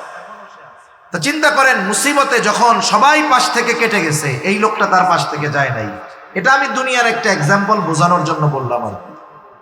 মনে করেন আর একটা এক্সাম্পল, আপনি এখান থেকে শান্তিরহাট গেছেন, আপনার সাথে এমন একজন লোক আছে যে 24 ঘন্টা সজাগ থাকলে, আপনার পাশে থাকলেই বলে আপনারে খুব ভালোবাসি ভাই, আপনারে খুব মহব্বত করি, আপনার জন্য জীবন দিতে প্রস্তুত। এরকম একজন লোক এত ভালোবাসে আপনাকে, আপনি তাকে নিয়ে পটিয়া গিয়েছেন অথবা শান্তিরহাট গেছেন। এখন স্বাভাবিক ওখানে যাওয়ার পরে যে কোনো একটা প্রবলেম আপনার সাথে হয়েছে, কথা কাটাকাটি গ্যাঞ্জাম হয়েছে, আপনি একটা মুসিবতে পড়েছেন। মানুষ যখন মুসিবতে পড়ে, তার নজর থাকে আশেপাশে আমার পরিচিত কারা আছে, আমি কাদের হেল্প পেতে পারি, কাদের ডাকলে আমার কাছে আসতে পারে। এখন ওর সাথে তো ওর বন্ধু আছে, ও চিন্তা করছে আমি তো একা না, কমপক্ষে আমার বন্ধু তো আছে। এখন ডাইন পাশে তাকায় দেখে, বাম পাশে তাকায় দেখে, বন্ধু তো বহুদূর, বন্ধুর ছায়াও নাই। মানে আপনি মুসিবতে পড়তে দেরি, মাশাল্লাহ ও পাশের থেকে দৌড়াইয়া সরতে কোনো দেরি নেই। এখন আবার বাসায় আসছেন, মুসিবতটা আল্লাহ দূর করছে, অন্যরা সাহায্য করছে, মুসিবত শেষ, বাসায় এসে সিএনজি থেকে নামছেন, ও দৌড় দিয়া গলা জড়ায় ধরে বলতেছে, বন্ধু তোমারে খুব ভালোবাসি। এখন বলেন তো কি করবেন? ওরে কি আদর করবেন? টাকা পয়সা দিবেন? লাঠি হাতের কাছে থাকলে এমন পিটানি দিবেন যে চিটিং, মিথ্যাবাদী, প্রতারক, ধোঁকাবাজ। আমি যখন বিপদে পড়ছি, তুই যদি সত্যিই আমাকে মহব্বত করতি, মুসিবতে সব চলে যাইতো, তুই আমার পাশে থাকতি, ঠিক কিনা বলেন? তাহলে প্রকৃত কল্যাণকামী, প্রকৃত পক্ষে আমাকে আপনাকে ভালোবাসে সে, যে মুসিবতে আমার আপনার পাশে থাকবে, ঠিক কিনা? দুনিয়ার মুসিবত কোন মুসিবত নয়, আল্লাহর কসম। দুনিয়ার মুসিবত সবার আছে। আমাকে জিজ্ঞাসা করেন, হুজুর আপনার প্রবলেম কি? আমি 100টা সমস্যা বলতে পারবো, আপনিও পারবেন। কত মুসিবত বিপদ আমাদের, বলেন তো। চোখ দুটো যখন বন্ধ হয়ে যাবে, হাজারো মুসিবত যার, তার কোনো মুসিবত আর থাকবে না। সেজন্য দুনিয়ার মুসিবত এটা সাধারণ মুসিবত, সবচাইতে বড় মুসিবত হলো কিয়ামতের দিন। কিয়ামতের ময়দানে সবচাইতে বড় মুসিবতের মুখোমুখি আমাদের হওয়া লাগবে। তাহলে আমাকে আপনাকে ভালোবাসে কে? বড় মুসিবতে পাশে থাকবে যে। এখন দুনিয়ায় তো আমার মা আমার জন্য জীবন দিয়ে দেয়, বাবা দিয়ে দেয়, সন্তান দিয়ে দেয়। আসলে কি এরা আমার সবচাইতে বড় মোহাব্বতের পাত্র কিনা একটু পরীক্ষা করার দরকার। কিন্তু আল্লাহ তাআলা কোরআনুল কারীমের মধ্যে জানায় দিলেন, যেই মানুষগুলো দুনিয়ায় আমার জন্য জীবন দিতে প্রস্তুত ছিল, ওই মানুষগুলো কিয়ামতের দিন আমার সামনে আসবে না, বরং আমার আপনার থেকে পালায়ন করবে। আল্লাহ তাআলা কোরআনুল কারীমের মধ্যে বলেন, ইয়াউমা ইয়াফিরুল মারউ মিন আখিহি ওয়া উম্মিহি ওয়া আবিহি ওয়া সাহিবাতিহি ওয়া বানিহি লিকুল্লি ইমরিইম মিনহুম ইয়াউমাইযিন শা'নুন ইউগনি। আল্লাহ তাআলা বলেন, কিয়ামতের দিন ভাই ভাইয়ের থেকে পালায়ন করবে। ওয়া উম্মিহি ওয়া আবিহি, পিতা মাতার থেকে পালায়ন করবে। ওয়া সাহিবাতিহি ওয়া বানিহি, স্ত্রী সন্তানদের থেকে পালায়ন করবে। প্রত্যেকটা মানুষ নিজের চিন্তায় চিন্তিত থাকবে, প্রত্যেকে নিজে বাঁচার জন্য চিন্তা করবে। তাফসীরের মধ্যে আসছে, মানুষেরা আল্লাহ তাআলার কাছে এমনও বলবে, আল্লাহ, পৃথিবীর সব মানুষকে জাহান্নামে দিয়ে হলেও আপনি আমাকে মাফ করে দেন, আমাকে জান্নাত দিয়ে দেন। ওই কঠিন মুসিবতের দিন বাবাও চিনবে না, মা চিনবে না, সন্তান চিনবে না। ওই মুসিবতের দিন মুহাম্মাদুর রাসূলুল্লাহ তার উম্মতদেরকে সেই দিন ভুলবে না। ওই দিন বাবা চিনবে না, নবী আমাদের ভুলবে না। এখন বলেন, বড় মুসিবতে যে আমার পাশে, তার চাইতে কেউ বেশি ভালোবাসতে পারে না, ঠিক কিনা? আমি আমার ব্যাপারে যত চিন্তিত, আপনি আপনার ব্যাপারে যত চিন্তিত যে আখিরাতে কি হবে আমাদের, তার চাইতে আমার আপনার জন্য নবীজি আরো বেশি চিন্তিত। হাসরের ময়দানে নবীজি উম্মতের চিন্তায় থাকবেন। মানুষ যখন পেরেশানিতে পড়ে, দেখবেন এক জায়গায় স্থিরভাবে থাকতে পারে না, একবার ডানে যায়, ওর কাছে যায়, ওর কাছে যায়, ওর কাছে যায়। নবীজিও এক জায়গায় স্থির থাকবেন না, একবার দৌড়িয়ে চলে যাবেন হাউজে কাউসারের কাছে। না জানি তার কোন উম্মত হাউজে কাউসার থেকে পানি পানে মাহরুম হয়ে যায়। আবার দৌড়িয়ে চলে যাবেন পুলসিরাতের কাছে। না জানি কোন উম্মত পাড়ি দিতে ব্যর্থ হয়ে যায়। আবার চলে যাবেন মিজানের কাছে। না জানি কোন উম্মত ওজনে ধরা পড়ে যায়। আবার চলে যাবেন দৌড়ায়া জাহান্নামের কাছে। না জানি কোন উম্মতকে জাহান্নামে দিয়ে দেওয়া হয়। আবার সুপারিশের দরকার, আল্লাহ তাআলার কাছে সে উম্মতের জন্য সুপারিশ করবে। আরে সব নবী জান্নাত অভিমুখে রওনা হয়ে যাবে, জান্নাতের দোরগোড়ায় পৌঁছায়া যাবে। জান্নাতের দরজা বন্ধ। জিজ্ঞাসা করা হবে, কি ব্যাপার, খোলো না কেন? পাহারাদারেরা জবাব দিবে, যিনি আসলে খোলা হবে তিনি আসেন নাই। তিনি কোথায়? বলে হাসরের ময়দানে। কি করতেছে ওইখানে? বলে উম্মতের চিন্তায় চিন্তিত আছে।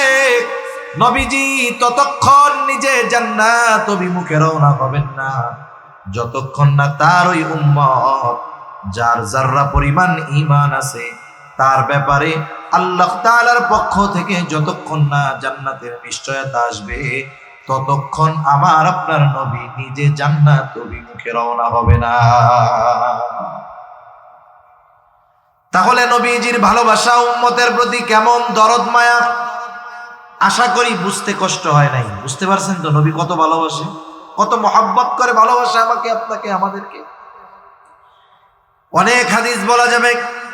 যেই আয়াতখানা তিলাওয়াত করেছিলাম, আল্লাহ তাআলা ওই আয়াতের মধ্যে নবীজির আমাদের প্রতি ভালোবাসার কিছু কথা বলছে। আজকে দেখেন, কয়েকদিন আগে 14ই ফেব্রুয়ারি গেছে, ভালোবাসা দিবস নাম দিয়েছে। ভাষা শব্দটা খুব ভালো ছিল, কিন্তু ভালো শব্দ খারাপ কাজে ব্যবহার করতে করতে একসময় ওই ভালো শব্দ আর ভালো থাকে না। যেমন আজকে থেকে 25-30 বছর আগে, 40 বছর আগে মুরব্বীরা বলতে পারবে, যারে বিবাহ করছে মুরব্বী, ওনার ওয়াইফের ছোট ছোট ভাই নিয়ে যদি রাস্তায় যাইতো, কেউ জিজ্ঞেস করতো কে, বলতো এটা হলো আমার শালা। তখন শালাটা স্বাভাবিক শব্দ ছিল, কিন্তু এক সময় শালাকে বকা হিসাবে ব্যবহার করা শুরু হয়েছে। এখন যদি শালা বলে মানুষে মাইন্ড করে, ঠিক কিনা বলেন? কারণ শব্দটা ঠিক আছে, কিন্তু এর ব্যবহার এমন জায়গায় হইতে হইতে এখন এটা গালি হয়ে গেছে।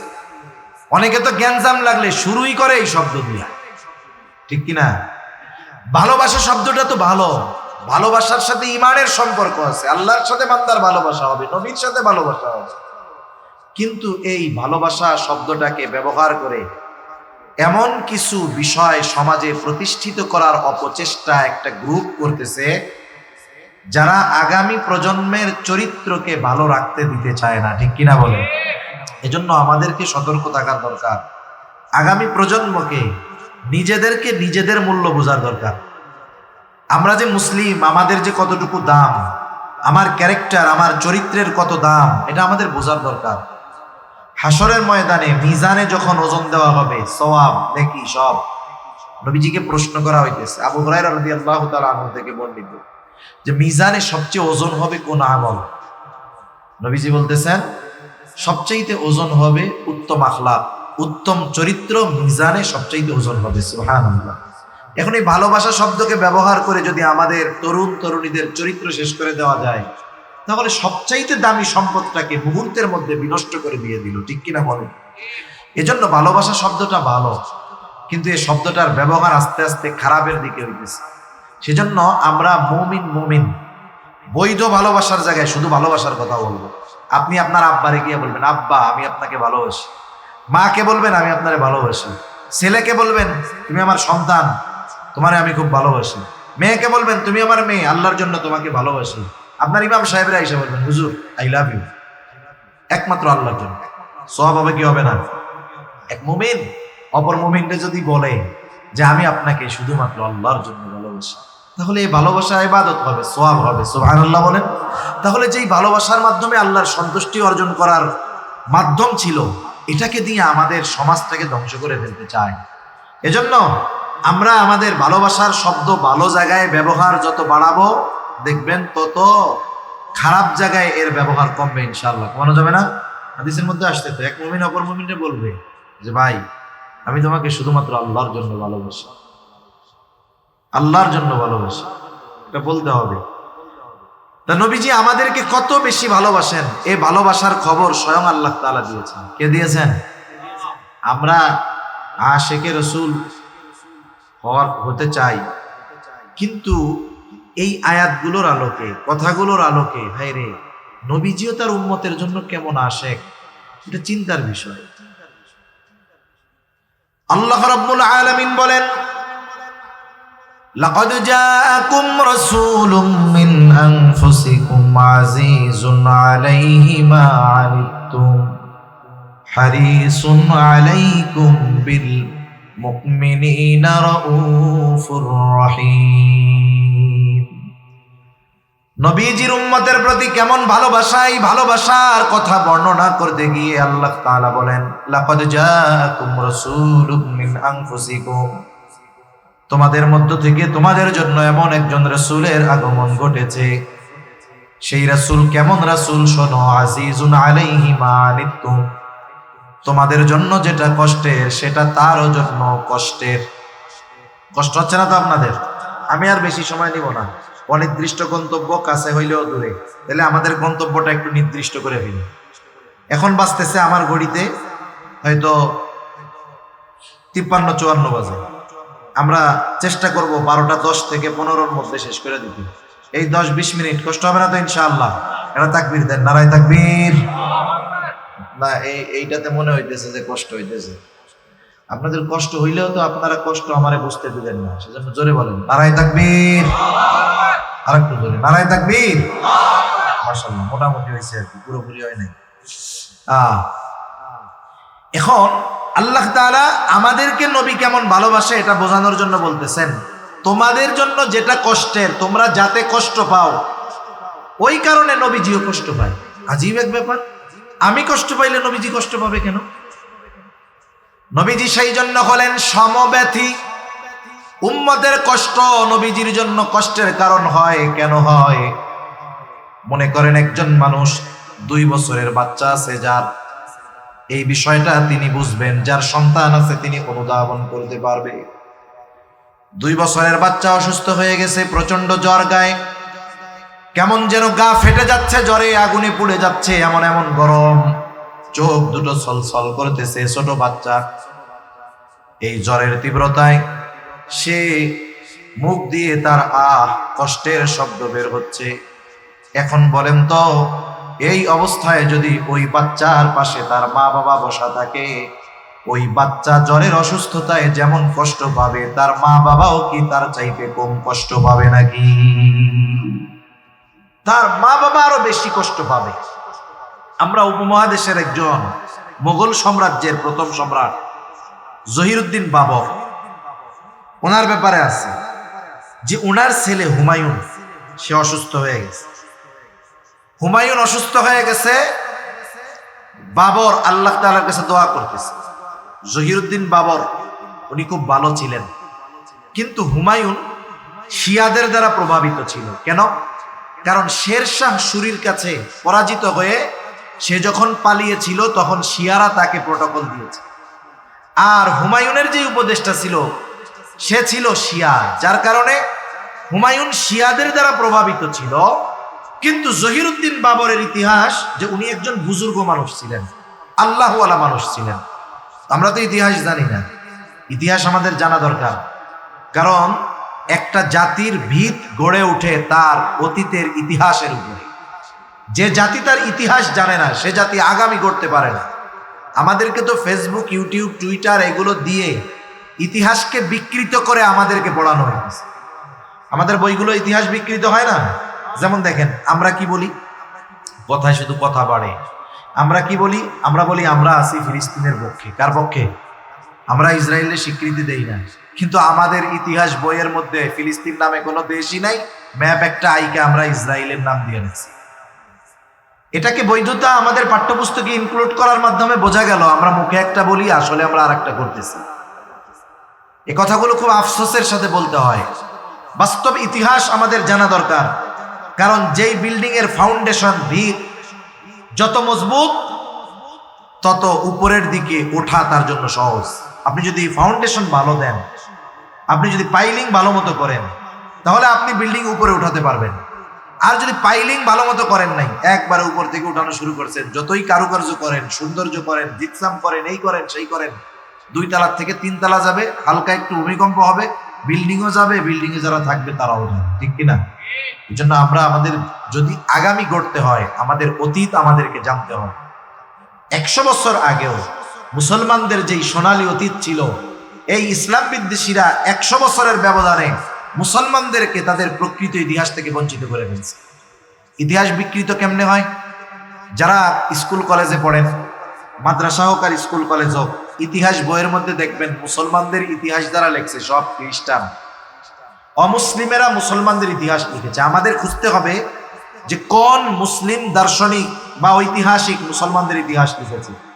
কারণ শত্রুর হাতে যদি খাতা কলম দিয়ে বলেন যে তুমি তোমার ওই শত্রুর জীবনী লেখো, তাহলে ওখানে পজিটিভের চাইতে সুকৌশলে নেগেটিভ বিষয়টাকে ঢুকিয়ে দেওয়া হবে। আপনি ভালো সব লাগবে না। মনে করেন ইতিহাসবিদ লেখছে যে অমক সম্রাট খুব ভালো ছিল, 5 ওয়াক্ত নামাজ পড়তো, তারপরে খুব দান দক্ষিণা করতো, গরিবদের উপরে অত্যাচার করতো না, মানুষের সাথে সদাচরণ করতো। এগুলো ভালো গুণ না?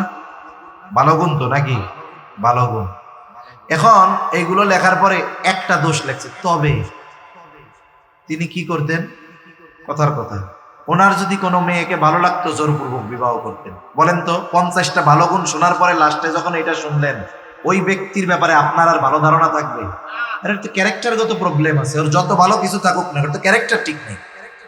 অমুসলিম ঐতিহাসিকরা মুসলমান শাসকদের ইতিহাস ঠিক এইভাবে লিখছে, অনেক ভালো কিছু লিখছে। 1 মণ দুধ এর মধ্যে নষ্ট করার জন্য 1 মণ গরুর প্রস্রাব দরকার নাই, 2, 4, 5, 10 ফুট দিলেই কেল্লা ফতে। ঠিক কিনা বলেন? এভাবে আমাদের সন্তানদের ইতিহাস পড়ানো হয়। এজন্য আমি দেখেছি যে ইসলামের ইতিহাস নিয়ে পড়ে ও ইসলামের ব্যাপারে প্রাউড ফিল করা তো বহু দূরের কথা, ও আরো ইসলাম বিদ্বেষী হয়। এটা আমি দেখেছি, এজন্য বলতেছি, এজন্য প্রকৃত ইতিহাস আমাদেরকে জানতে হবে। তা কোন কথার থেকে গেলাম আবার এদিকে, আল্লাহই জানে কোন দিকে গেছি। এই জহিরুদ্দিন বাবর সন্তানের জন্য দোয়া করতেছে যে আল্লাহ আমার সন্তানের অসুস্থতা আমাকে দেন, তাকে আপনি সুস্থ বানায় দেন। আল্লাহ তাআলা হয়তো তাকদীরে এটা লিখে রাখছে, কিন্তু জহিরুদ্দিন বাবর ছোট ছিল না, হুমায়ুনও ছোট ছিল না। এইরকম বড় একজন সন্তান, তাকে অসুস্থ দেখে পিতার সহ্য হয় না, এতটা কষ্ট লাগে যে পিতা নিজে সেই অসুস্থতা চেয়ে নেন, আল্লাহ তাআলার কাছে বলেন ছেলেটারে সুস্থ করে দেন।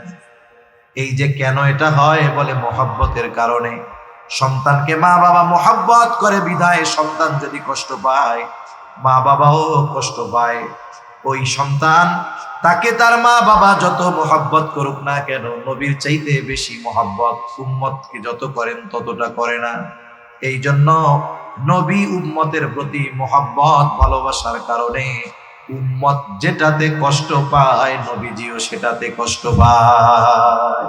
এ কথা আল্লাহ বলতেছেন। আরে আল্লাহ তাআলা বলতেছেন আজিজুন আলাইহি মা আনিতুম। এরপরে আল্লাহ তাআলা বলেন শুধু তাই না, হারিসুন আলাইকুম, তোমাদের জন্য কল্যাণকামী।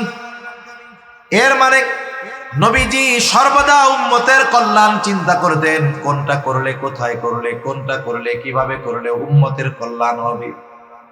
হাদিসের মধ্যে আসছে, নবীজি বলেন প্রত্যেকটা নবীকে আল্লাহ তাআলা একটা বিশেষ দোয়া করার সুযোগ দিয়েছে, এবং ওই দোয়াটা কবুল করার নিশ্চয়তা আল্লাহ তাআলা দিয়েছেন। নবীজি বলেন সব নবী দুনিয়ায় ওই দোয়াটা তার উম্মতের ব্যাপারে করে ফেলছে, আমি ওই দোয়াটা সংরক্ষণ করে রাখছি, দুনিয়ায় করি নাই। কারণ কি? কারণ এই দোয়াটা আমি সুপারিশ হিসাবে কিয়ামতের দিন আমার উম্মত যখন মুসিবতে পড়ে যাবে, ওই দোয়াটা আমি উম্মতের জন্য সুপারিশ হিসাবে করব। কারণ দুনিয়ায় করলে যে কল্যাণ হবে, ওই সময় করলে আমার উম্মতের জন্য আরো বেশি উপকার হবে। এই জন্য আমি দুনিয়ায় ওই দোয়াটা না করে সংরক্ষণ করে রাখছি। সুবহান। এখন শুরুতে একটা আয়াত বলছি না যে মুমিনদের জন্য নবী বিশেষ অনুগ্রহ, তার মানে মুমিনদের প্রতি নবীজির ভালোবাসা স্পেশাল। মুমিনদের জন্য নবীজির ভালোবাসা কি? স্পেশাল। আল্লাহ তাআলাও সেই স্পেশাল ভালোবাসার কথা বলতেছে। আল্লাহ রাব্বুল আলামিন এবারে স্পেশাল ভাবে মুমিনদের প্রতি নবীজি কেমন, আল্লাহ তাআলা বলেন বিল মুমিনিনা রাউফুর রহিম। রাউফ রহিম দুটি শব্দ, এই দুটি হলো আল্লাহ তাআলার গুণবাচক নামগুলোর মধ্যে অন্যতম দুটি নাম। রাউফ অতি সদয়, রহিম পরম দয়ালু। আমরা কোরআনুল কারীম তিলাওয়াত করার শুরুতে বলি বিসমিল্লাহির রহমানির রহিম। বলেন তো রাউফুর রহিম কে? আরো জোরে বলেন না কে? আল্লাহ তাআলার গুণবাচক নাম। দুনিয়ার কোন মানুষ ওই নাম গ্রহণ করার যোগ্যতা রাখে না। কেউ যদি কোনো মানুষকে বলে রাউফুর রহিম, নিঃসন্দেহে শিরক হবে, ঠিক কিনা বলেন? কোন মানুষ কি রাউফুর রহিম হইতে পারে?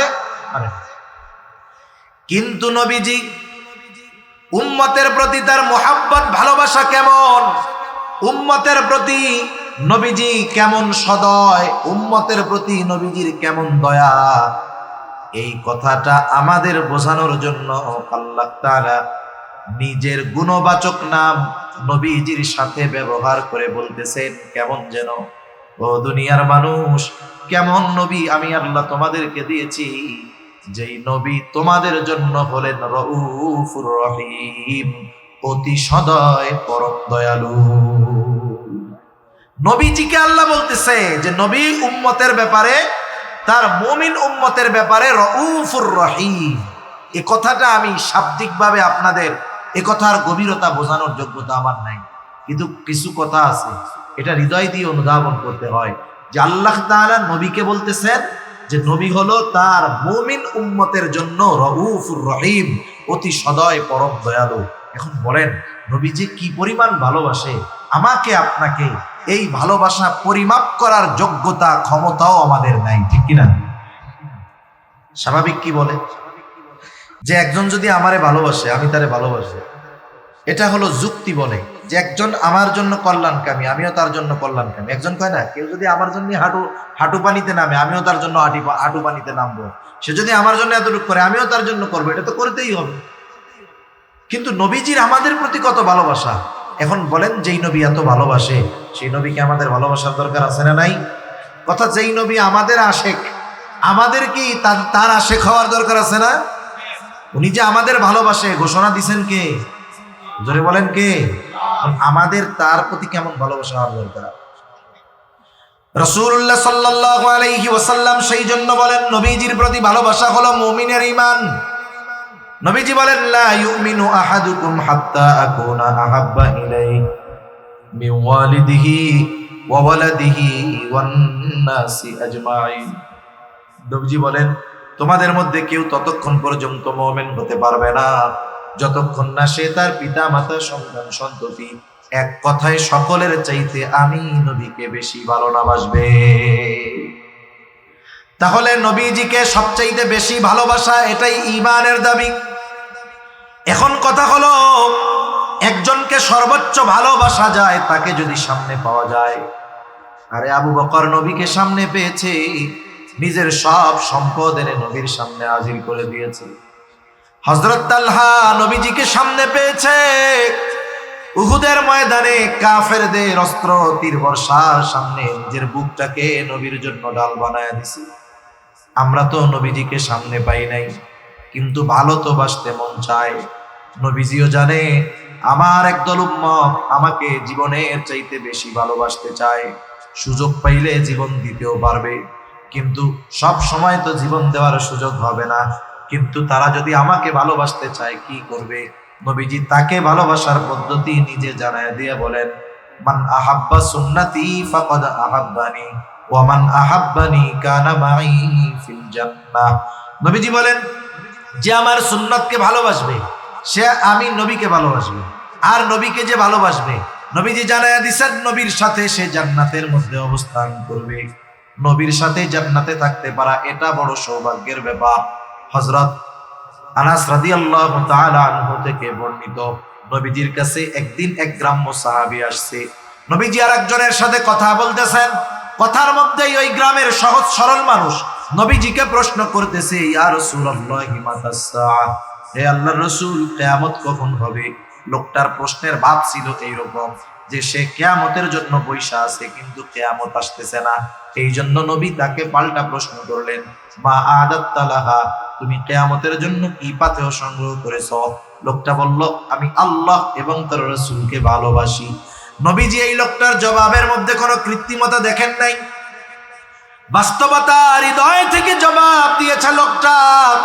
নবীজিও এই লোকের কথার জবাবে বলতেছে, আল মারউ মা'a মান আহাব্বা, যে যাকে মহব্বত করে তার সাথে অবস্থান করবে। লোকটা এবার বাড়ির পথে হাঁটা দিল। হযরত আনাস রাদিয়াল্লাহু তাআলা আনহু বলেন, নবীজির মুখে এই কথা শ্রবণ করবার পর আমরা এতটা খুশি হয়েছি যে জান্নাতে নবীর সাথে থাকতে পারবো। এই কথা শুনে এতটা খুশি আমরা হয়েছি, ইসলাম গ্রহণের পরে আর কোন কথার দ্বারা আমরা এতটা খুশি হই না। তাহলে সেই নবীর সুন্নতকে মহব্বত করলে নবীর সাথে জান্নাতে থাকা যাবে। এখন কথা হইল, জান্নাতে তো থাকা যাবে, জান্নাতে যাওয়ার পর কিন্তু জান্নাতে তো আগে যাওয়া লাগবে। জান্নাতে কেমনে যাওয়া যায়? আল্লাহর নবী জান্নাতে যাওয়ার পথ বলে দেন। নবীজি বলেন, কুল্লু উম্মতি ইয়াদখুলুনাল জান্নাতা ইল্লা মান আবা। নবী বলেন, আমার সব উম্মত জান্নাতে প্রবেশ করবে, আবা উম্মত ছাড়া। জিজ্ঞাসা করা হলো, ইয়া রাসূলুল্লাহ, আবা উম্মত কারা? নবীজি বলেন, আমার আনুগত্য যারা করবে, মান আতাআনি দাখালাল জান্নাহ, যে আমার আনুগত্য করবে সে জান্নাতে প্রবেশ করবে। ওয়া মান আসানি ফাকাদ আবা, যে আমার আনুগত্য করবে না সে আবা উম্মত, সে জাহান্নামে যাবে। দুই হাদিসের সমন্বয় হলো, নবীজির সুন্নাতকে মহব্বতের সাথে সাথে যারা অনুসরণ করবে তারা নবীর সাথে জান্নাতে থাকবে। কিন্তু আফসোস, আমাদের দেশে আমরা যখনই বলি নবীর জন্য জীবন দিবেন, কারা সব হাত উঁচু করে, দুই হাত উঁচু করে আবেগ দরদে জীবনটা ঢেলে দিতে চায়। কিন্তু যখনই বলি জীবন আসার সব দেওয়ার সময় তো সব সময় নয়, কিন্তু নবীকে তো ভালোবাসতে হবে সব সময়, তাহলে নবীর জন্য জীবন সুযোগ হইলে পরে দিয়েন। তাইলে নবীর সাথে জান্নাতে যদি থাকতে চায়, ভালো যদি বাঁচতে চান, তাইলে দাড়ি নাই দাড়ি দাঁড়াই গেলেন। তখন বলে হুজুর এটা একটু পরে, তখন কি বলে এটা একটু পরে। আর কতজন বলে হুজুররা আর ওয়াজ পায় না, সুন্নাতের কথা কইলে খালি দাড়ির কথা বলে। দাড়ি যাদের নাই আল্লাহ রাখার তৌফিক দান করুন। কিন্তু দাড়ি তো এমন এক সুন্নাত, যেই সুন্নাত অন্যান্য অনেক সুন্নাত পালনে সহায়ক হয়। 2, 4, 10, 5 মিনিট বেশি হইলে কষ্ট নিয়েন না, কথা তো শেষ। এখন একজন লোক মনে করেন দাড়ি টাড়ি কিচ্ছু নাই, রাখে নাই, যার নাই আপনারা কেউ তারে তিরস্কার করবেন না, অবশ্যই তার জন্য দোয়া করবেন। হতে পারে একজন দাড়িওয়ালা সে পাপাচারে লিপ্ত, কিন্তু দাড়িবিহীন লোক তার অন্তর ভালো, তার তাকওয়া ভালো, আল্লাহর প্রতি ভয় তার বেশি, কিন্তু দাড়ি হয়তো রাখতে পারতেছেন। আমরা দোয়া করি আল্লাহ তাকে রাখার তৌফিক দান করুন। আছে না এরকম অনেক মানুষ? অনেক মানুষ আছে। এখন দাড়িবিহীন একটা লোক জুব্বা লাগায়, পাগড়ি লাগায়, সুন্দর মতো শান্তিরাট বাজারে গেছে। এই লোকরে যারা চিনে দেখার পরে বলবে ওরে বাবা, উসরা কইরা মানি নেয় না, পাদু দিয়ে গলা বানিতে নামছে। মানে বলবে কি কি পোশাক লাগাইছে, দাড়ি রাখার নামে খবর নাই, উনি একেবারে মহদামি ব্যবসায়ী আসছে। এখন দেখেন ওই জামাটা গায়ে দেওয়ার কারণে, দাড়ি না থাকার কারণে মানুষ তারে তিরস্কার করতেছে, কিন্তু যার দাড়ি দুড়ি আছে, লম্বা দাড়ি, এবার যখন ওরকম একটা জামাটা মালা গায়ে দেয় মনে করবে মাশাআল্লাহ একেবারে নুরানি লাগতেছে। কোন মাদ্রাসার মহদামি সাহেবের চাকরি চলে যায় তার ঠিক নেই, মানে চেহারা টেহারা এরকম। এখন এই দাড়ি অনেক সুন্নাত পালনে সহায়ক হয়, গুনার থেকে বাঁচার কারণ হয়। একটা দাড়িওয়ালা মানুষ সে যদি কোনো গুনাহ করে, অপরাধ করে, কোনো অন্যায় করে, মানুষ আগে বলে আরে ভাই দাড়ি রেখে এই কাজটা করলেন। তার মানে দাড়ির প্রতি আলাদা একটা সিম্প্যাথি কাজ করে, এজন্যই আগে সে দাড়িকে আনে। সে চায় না যে দাড়িওয়ালা কোনো মানুষ অপরাধ করে। আচ্ছা, যে লোকটা নামাজ পড়তে আসছে মসজিদে, দাড়ি নাই, আইসা যদি দেখে ওরও যেই অবস্থা ইমাম সাহেবেরও সেই অবস্থা, ও ইমাম সাহেবের পিছনে নামাজই পড়বে না, অথচ ওর নিজের দাড়ি নেই। দাড়ির প্রতি একটা সিম্প্যাথি মহব্বত আছে। এখন রাখতে বললে বিশেষ করে তরুণ যুবক এরা দাড়ি যেভাবে রাখে, ফ্যাশনেবল দাড়ি, এগুলো রাখে আরো লানত প্রাপ্ত হইতে হয়। কিন্তু দাড়ি রাখতে হবে সুন্নতি পদ্ধতিতে। দাড়ি রাখার ফজিলত তো আলাদা অনেক আছে। এখন দাড়ি রাখে না কেন? ইয়াং যারা, এরা মনে করে যে এখন তো দাড়ি না রাখলাম না, মানুষজন ভাইয়া টাইয়া বলে আর কি, দাড়ি রাখলে তো চাচা ডাকা শুরু করে না। আচ্ছা চাচা ডাকুক, কেউ যদি দাড়ি রাখার কারণে, নবীর সুন্নাত অনুসরণ করার কারণে তিরস্কার করে চাচা ডাকে, এ তো নবীর সুন্নাত পালনের জন্যই সুন্দর, ঠিক না? দুনিয়ায় যদি কোনো নেতার কাছে খবর দেয় যে ভাই এই লোকটা আপনার কথা বলতে গিয়া, আপনার পক্ষে কাজ করতে গিয়া বহুত কথা শুনছে, বলেন তো ওই নেতা তার প্রতি মহব্বত ভালোবাসা জাগ্রত হবে কি হবে না? আমার কারণে পাবলিকের কথা শুনছে, সেই বলবে কাছে ডাকবে আরো।